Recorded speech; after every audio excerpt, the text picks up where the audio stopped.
नमस्कार। राजा बाबू के फैसलों ने देश डुबो दिया। राजा बाबू मतलब अमेरिका के राजा बाबू, Donald Trump, Gorbachev of America मेरी भाषा में। और आप अगर मेरे चैनल को फॉलो करते हैं तो मैं समय समय पे जो चीज़ें आपको कहता रहा हूँ उसका एकमात्र और सीधा दस्तावेज आज आपके सामने रख रहा हूँ। ये अमेरिका का अपना दस्तावेज है।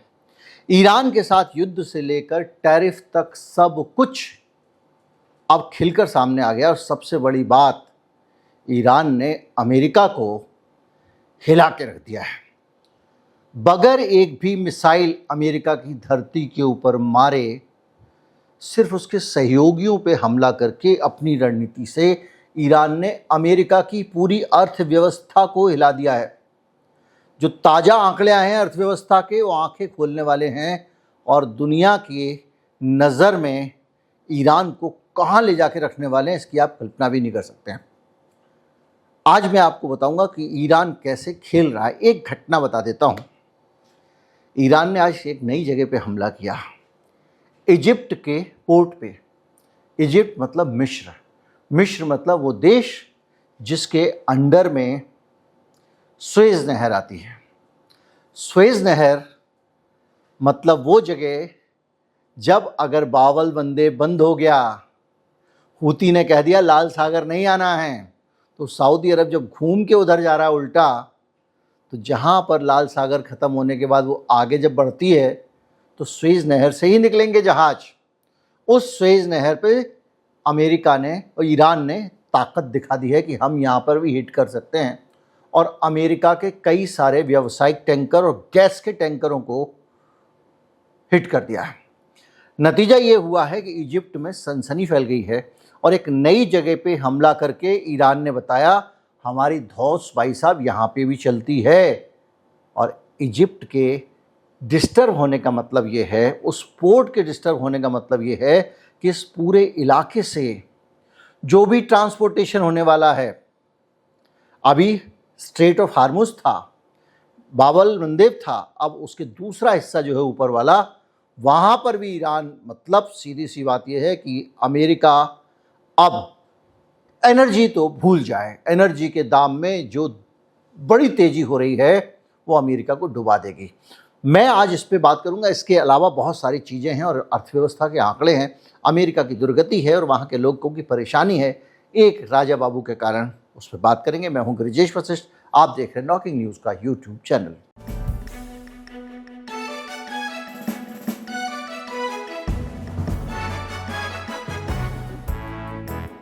आपको बोले थे ना जी कि ये आदमी जो है अमेरिका को डुबा के मानेगा। धक्का दे रहा है, काफ़ी आगे ले गया है, 40% पीछे कर दिया है। कैसे कर दिया इसको समझेंगे। तो पहले समझ लीजिए 2026 की जो दूसरी तिमाही है, अप्रैल से जून की तिमाही, उसमें अमेरिका की जीडीपी सिर्फ 1.5% पे आ गई है। भारत की कितनी है? 6.5%। अमेरिका की जीडीपी 1.5% पे आ गई है। इससे पहले वाली तिमाही में ये 2.1% थी। अगर आप 2.1% का 1.5% लेंगे तो 25% का लॉस है 3 महीने के अंदर। यानी सीधे सीधे अमेरिका की जीडीपी ग्रोथ गिर गई है। इसका मतलब होता है कि माल कम बन रहा है, माल का उत्पादन कम हो रहा है। उत्पादन कम होने का मतलब ये नहीं होता कि फैक्ट्री में काम बंद हो गया। उत्पादन कम होने का मतलब ये होता है कि लोग माल नहीं खरीद पा रहे हैं। जब लोग माल खरीदेंगे तो उत्पादन होगा ही होगा। अगर 2 फैक्ट्री नहीं कर पाएंगी तो तीसरी नहीं खुल जाएगी। उस तरह से कंज्यूमर की स्पेंडिंग्स, बिजनेस इन्वेस्टमेंट और एक्सपोर्ट वगैरह जो हैं उस पर असर पड़ा, लेकिन उसने बचा लिया फिर भी, क्योंकि थोड़ा एक्सपोर्ट हो रहा है। भारत जैसे लोगों ने डर के मारे बहुत सारा एक्सपोर्ट उनसे इंपोर्ट करना शुरू कर दिया है। तो अमेरिका ने दुनिया को धमका धमका के बहुत सारा माल भेज दिया है। इससे कुछ हद तक बचे हैं। कुछ लोगों ने वहाँ पे जाके पैसा इन्वेस्ट किया जो डोनाल्ड ट्रंप ने ज़बरदस्ती करवाया। जैसे आपको याद होगा कि हमारा भारत जो है सबसे बड़ा देश बन गया अमेरिका में इन्वेस्ट करने का, वादा करने वाला, हमारे अंबानी साहब ने बड़ा इन्वेस्ट करने का वादा किया, यानी अमेरिका की जो इकोनॉमी है वो डूब गई है। अब दादागिरी के जरिए डोनाल्ड ट्रंप अपना माल बेच रहे हैं और दादागिरी के जरिए इन्वेस्टमेंट करा रहे हैं, उससे ये थोड़ा सा सपोर्ट मिल रहा है और ये इस वजह से इनका जो नेट इंपोर्ट से जो नेट इम्पैक्ट था वो कम हो गया है और प्राइवेट सेक्टर में डिमांड थोड़ी सी बेहतर रही है।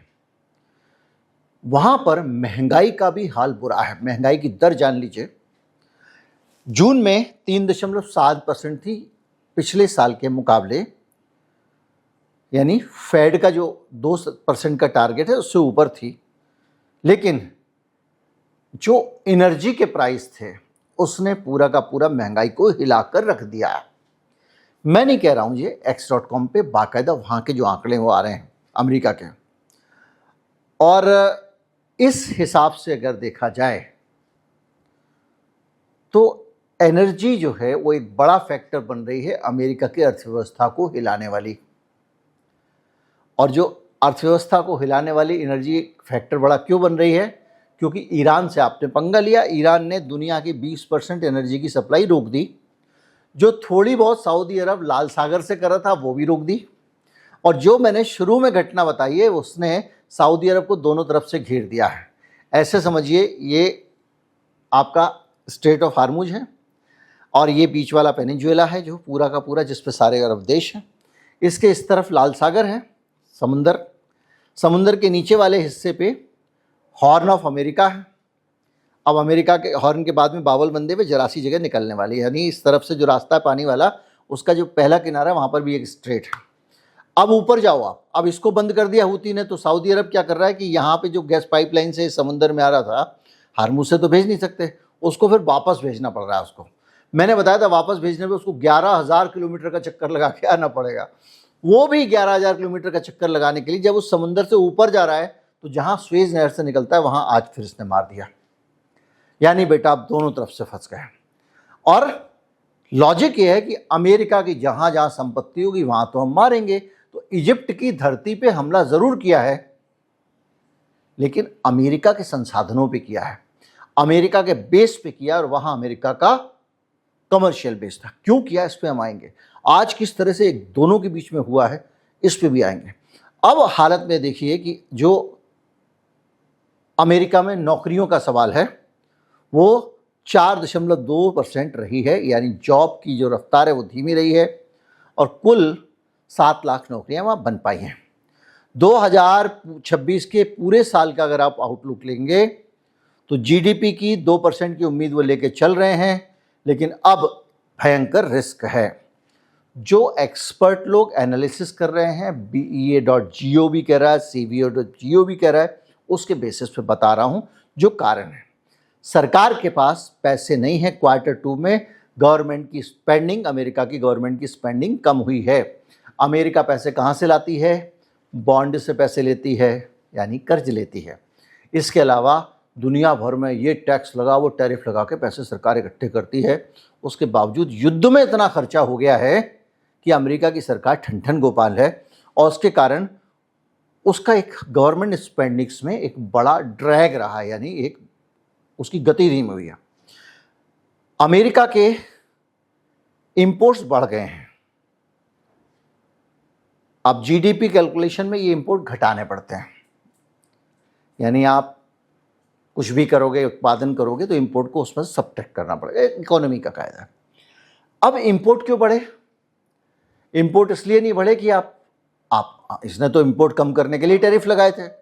इंपोर्ट इसलिए बढ़ गए कि तुमने टैरिफ लगा दिए, टैरिफ लगाने से चीज़ें हो गई महंगी, तो वही चीज़ ज़्यादा दाम लेके खरीदनी पड़ रही है। तो मान लो एक जूता 100 रुपये का था, अब आपको अगर 200 रुपये में खरीदना पड़ रहा है और आपने 500 जूते खरीदे तो टोटल जूते पे आपकी कॉस्ट डबल हो गई। तो इसी तरह से सामान की जो इंपोर्ट कॉस्ट है बढ़ गई है, तो उसको कहा जा रहा है इंपोर्ट्स बढ़ गए, क्योंकि ये रुपये में है, तो मतलब डॉलर्स में है कुल मिला के।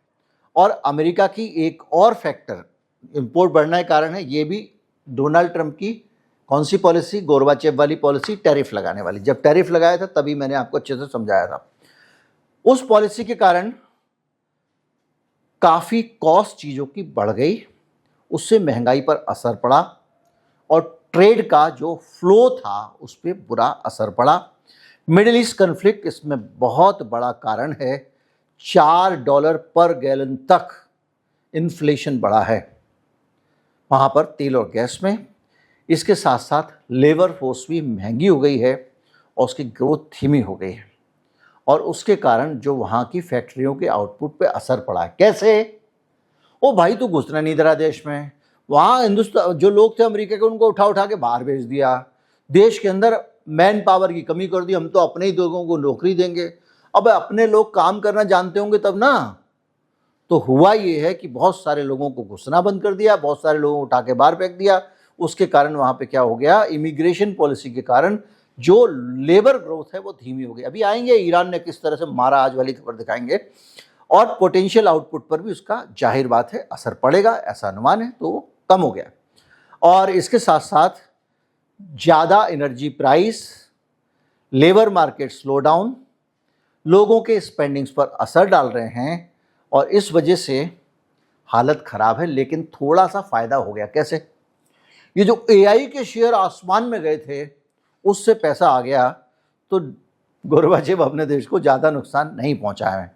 लेकिन कुल मिला के सीधी सी बात यह है कि आप सब छोड़ दो तो भाई साहब 2.1% GDP की जगह 1.5% रह गई है अमेरिका के। अब आते हैं कि ईरान कैसे तरीके से इनको धुन रहा है।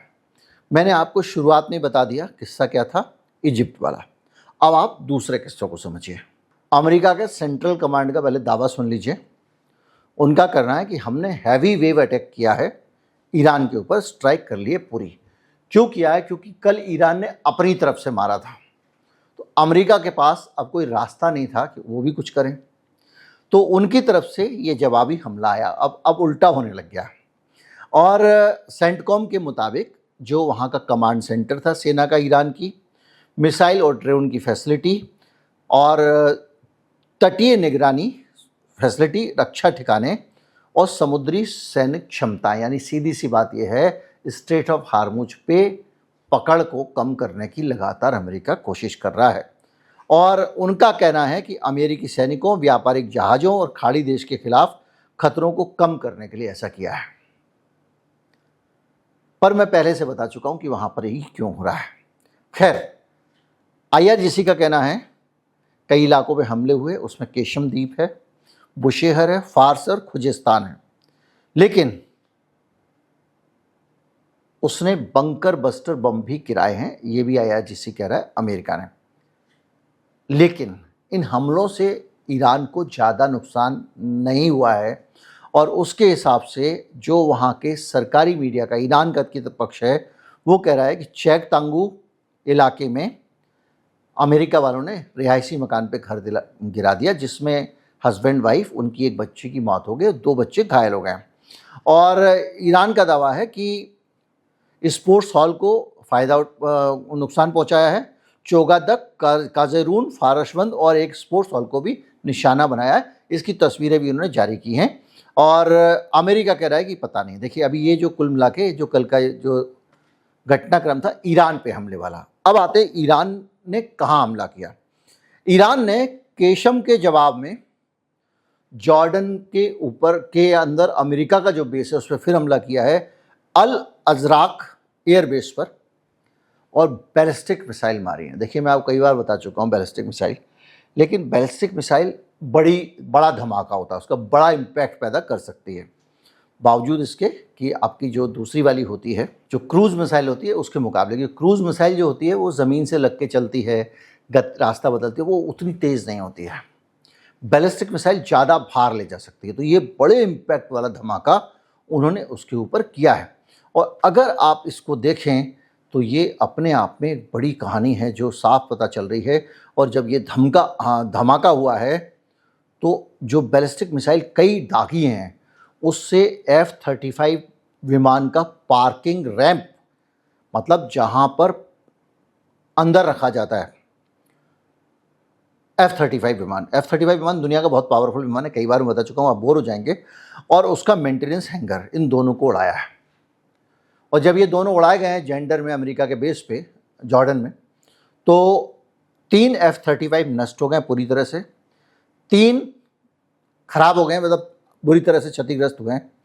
कई अमेरिकी अधिकारी, ऑफिशियल्स और मेंटेनेंस के लोग मारे गए हैं। और ईरान का तर्क ये है कि जॉर्डन एक इस्लामिक भूमि है जिसको अमेरिका के कब्जे से मुक्त कराने के लिए ये हमला किया गया है।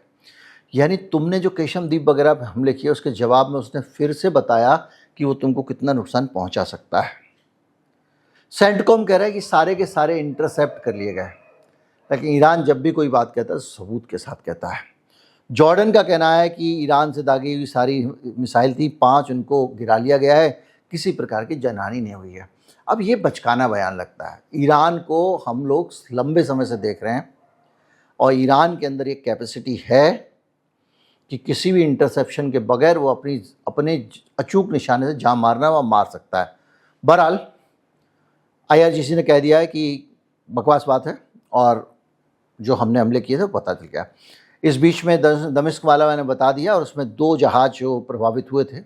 दमिश्क वाला मतलब मैंने आपको मिस्र वाला हमला बता दिया था, उसमें 2 जहाज़ हैं, वो उनका नाम एक है एनर्गोज विंटर और गैस लॉक सलीम। ये दोनों जहाज़ जो हैं वो प्रभावित हुए हैं। बहरहाल इस बीच में पाकिस्तान फिर एक्टिव हो गया, भाई ये झगड़ा मत करो यार, ये वगैरह, वो पूरा एकदम जो है मध्यस्थता कराने में लग गया है और बातचीत जारी है, ऐसा उसने दावा किया है। अब देखिए एक शरारती खबर वेस्टर्न मीडिया की, राइटर्स से खबर दे रहा है। इस खबर से आपको ये लगेगा कि चीन गलती कर रहा है, ईरान गलती कर रहा है, ईरान चीन के भी क्या, लेकिन एक मैसेज वो ये देना चाह रहा है कि अब ईरान के पास हथियार कम हैं। खबर कहती है कि राइटर्स ने सूत्रों के हवाले से कहा कि ईरान चीन से 300 से 400 मैनपेट्स खरीद सकता है और इसमें Q-12 और FN-16 मिसाइलें शामिल हो सकती हैं, जिसकी कीमत 60 से 70 मिलियन डॉलर बताई गई। यानी ईरान चीन से हथियार खरीद रहा है। भैया क्यों खरीदेगा? वो होगा दूसरों को बेचने की हालत में है। रूस को बेच रहा है हथियार और इसलिए रूस का यूक्रेन को विमान उनका डुबोना पड़ा। दिन रात उनके यहाँ प्रोडक्शन चल रहा है फैक्ट्री लेवल पे। लेकिन ये पूरी तरह बेसलेस रिपोर्ट है। खुद चीनी विदेश मंत्रालय ने भी कहा बेसलेस रिपोर्ट है, पर ये इंप्रेशन ये देना चाहते हैं ईरान के लोगों को कि भाई देखो तुम्हारी सरकार के भी हथियार खत्म हो रहे हैं, दबाव में लेने के लिए। तो कुल मिला के किसी भी तरह की कोई आधिकारिक टिप्पणी ईरान के विदेश मंत्रालय से भी नहीं आई है। चीन ने साफ मना कर दिया है और कुल मिला के हालत जहां से शुरू हुए थे, अमेरिका को बहुत ज़्यादा लॉस लगातार हो रहा है, उसके हथियार नष्ट हो चुके हैं, उसको लेकर तमाम सारी रिपोर्ट्स हैं, वेस्टर्न मीडिया की रिपोर्ट्स हैं। मैं आपको बता चुका हूँ अलग अलग समय पे अमेरिका की इकोनॉमी भी खस्ता हाल में पहुँच गई है और ये लगातार महंगे महंगे उसके जो उपकरण हैं उनको उड़ा रहा है। तो आज के अपडेट यही थे। उम्मीद करता हूँ वीडियो आपको अच्छा लगा होगा। अच्छा लगा हो तो ज़्यादा से ज़्यादा लोगों तक पहुँचाए, चैनल को सब्सक्राइब कर लें। नमस्कार, जय हिंद।